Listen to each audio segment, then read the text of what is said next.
Western New York has the second highest rate of multiple sclerosis in the nation. And as News 4's Milas Hairston reports now, the University at Buffalo is leading the way to a possible breakthrough in the battle against MS.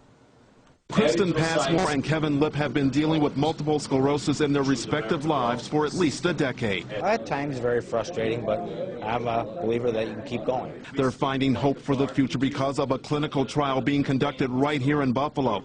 Neurologists at the University at Buffalo are doing research that could change the way doctors look at and treat multiple sclerosis. It's a study to prove whether or not patients with multiple sclerosis have anatomic abnormalities in the veins in the neck that normally drain blood from the head. 4 areas have been identified. The result is a backup of blood in the brain, leaving abnormal amounts of iron in brain tissue.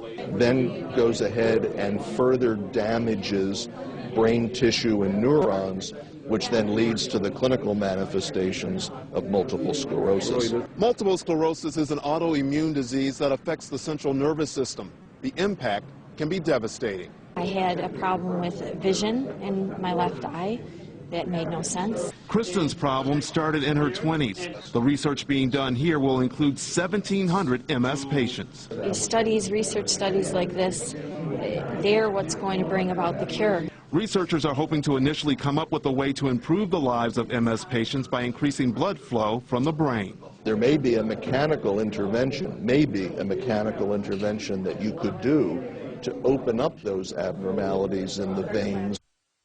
Now again, the trial is being conducted right here in Buffalo. Western New York has one of the highest MS rates in the nation. If you're interested in learning more about the clinical trial, we have information on our website, and you'll also find my reporter's notebook with the effect that MS has on patients' lives. In the newsroom, Milas Hairston, News 4.